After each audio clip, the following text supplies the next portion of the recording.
Hi there, welcome to Module 2, the Brazilian Master Consultation portion of your Brazilian Masterclass with Cricket the Wax Chick.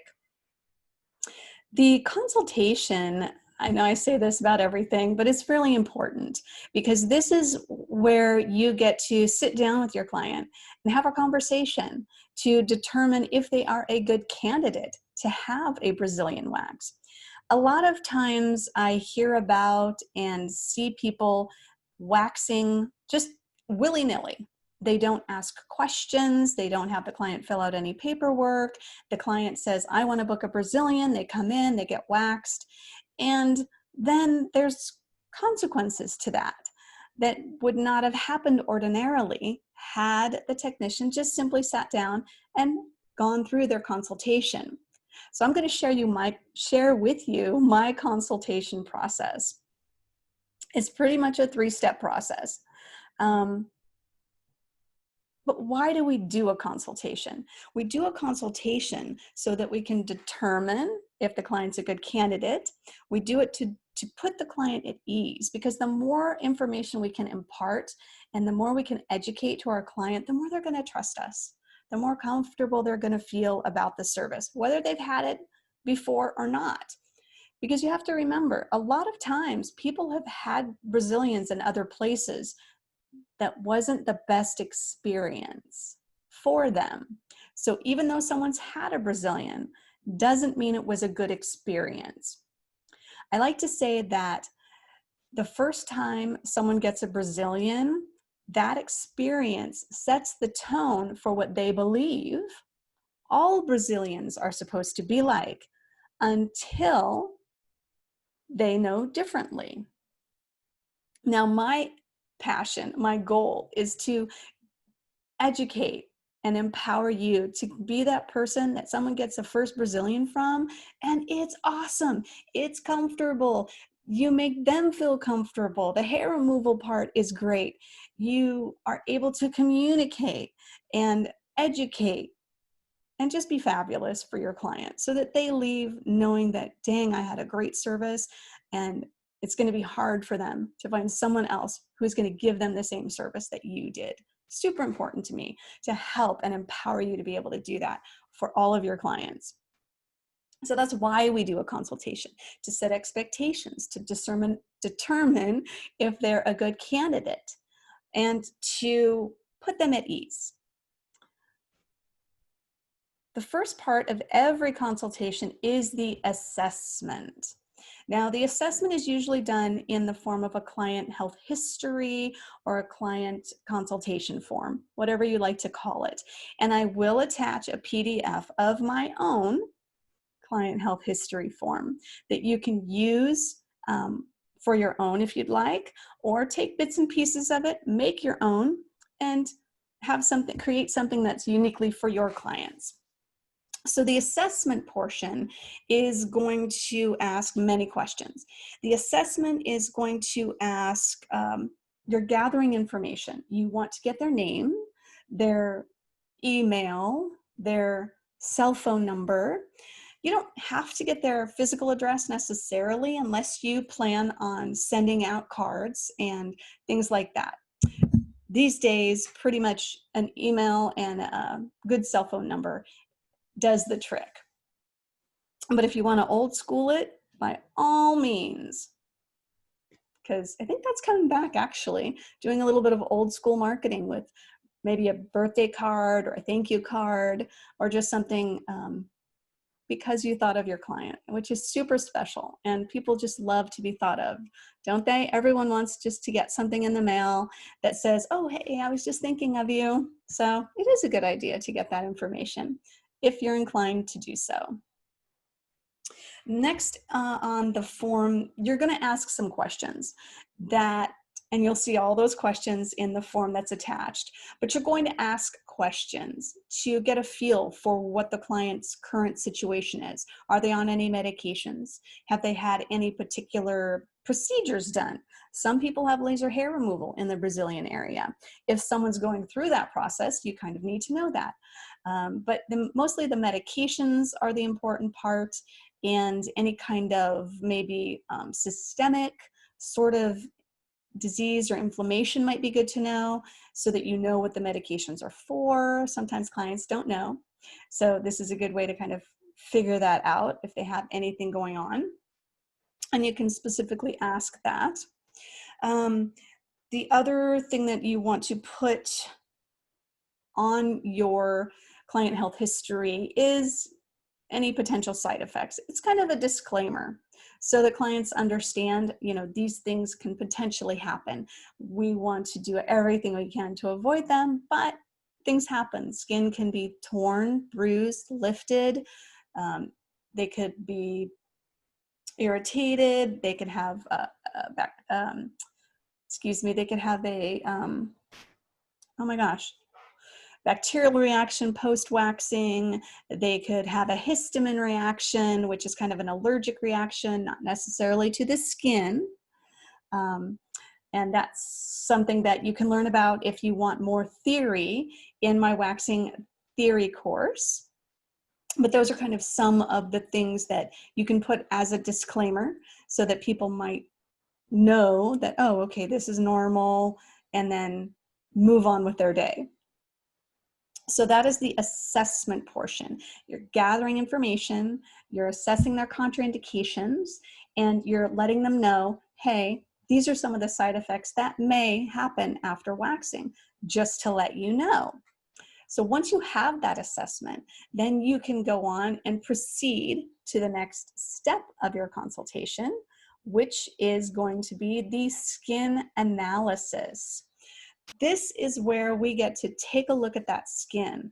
We get to see what it looks like, see if it's dry or dehydrated. Most people are dry and dehydrated down there. Nobody thinks about moisturizing their lady garden, as my friend Claire would say. And so we need to look at that, because that's going to be a great help in assessing the outcome of their service for the day. If their skin is dry, tight, and dehydrated, you can pretty much bet that you're going to have some stubble left after the service. Because remember, as we learned in the phases of hair growth, if the skin is dry, tight, and dehydrated, it will hold onto the hair. Here's the skin, and here's you trying to pull that out. And the skin will always win. Never forget, the skin is always going to win. So we're looking at that skin. It's kind of dry, kind of dehydrated. I know I'm going to have some stubble left over today. This is when I share with them the phases of hair growth. And this is what might happen today in our service. So I don't want you to be mad at me and think I wasn't doing my job because there's stubble left over. It's because this is physiologically how the process works. So that's why we do an analysis. We look to also see if there's any evidence of current ingrowns or past ingrowns. So we look, and we're looking for little brown marks, little brown dots. That will tell us that, hey, this client may have an ingrown issue in the past, or may have a current one if you see some current active ingrowns happening. That's what you can also address to them, that once we get their skin in good condition by using the Wonder Whip at home, and the buff stuff at home on a regular basis, then we'll get their skin soft and supple so their hair just pops right out. Comes out at home for them, so they're not getting ingrowns in between, and their hair is going to come out easier in the service. We're also looking for, dry skin. We're looking for ingrowns. We're looking for past ingrown signs.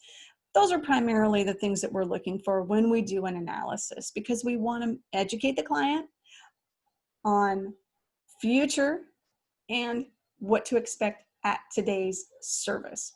So that's your analysis, step 2 of your consultation. Next is where you want to set expectations. So based on the assessment that they filled out, based on the skin analysis that you did, this is where you're going to set those expectations. We kind of touched on it a little bit. So I see that your skin is dry, tight, and dehydrated. Here's what you can expect from our service today. It's going to probably be, you'll see some stubble remaining, but that's all going to go away after we get your skin in good condition by using this home care. And after maybe about a handful of times coming in, Your skin's going to be looking good. It's going to want to release the hair so that we'll get more and more hair coming out, being able to be removed cleanly from the follicle each service, so that you will be able to stay smoother longer in between visits. And that will go 2 to 2.5 weeks. Once we start seeing that happening for you, then we know we're at that sweet spot. And so you be clean 2.5 weeks before you start seeing that hair come through those follicles.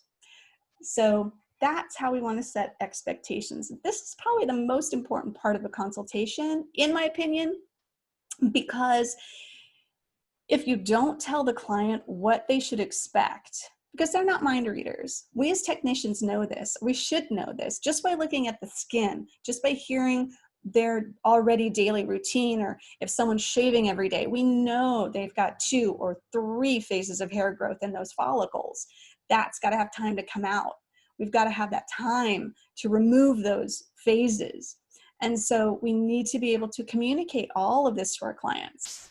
Don't forget to go back and use your phases of hair growth script to communicate clearly how all of that works. But it's all about communicating.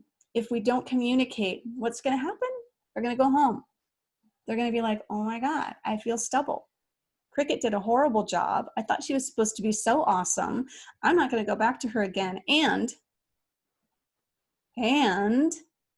I'm not going to refer anyone to her because I am so unhappy with my service. That would be a shame if that happens. So that's why we want to be clear and concise with our clients about what to expect. And if we do all of these things correctly, if we do our assessment, our analysis, and we set clear expectations, what is going to happen? Woohoo! What are the benefits going to be?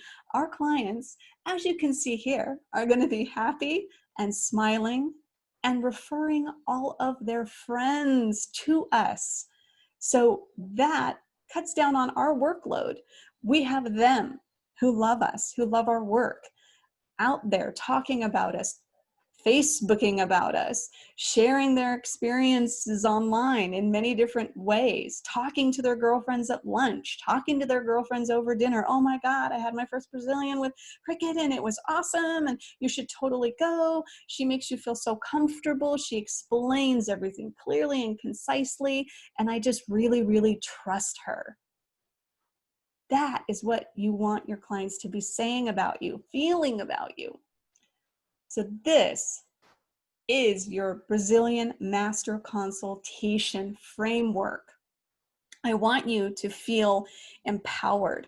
I want you to print out all of the information that I've provided, and I want you to create a little script for yourself. Use what I've said here, absolutely. If it sounds like you, I want it to sound like you. How would you talk to your clients? That's so important, to use your own voice and your own language so that you can get that across and make your clients feel comfortable and secure and safe with you, knowing that you're going to provide them the best possible service ever. I will see you in the next module.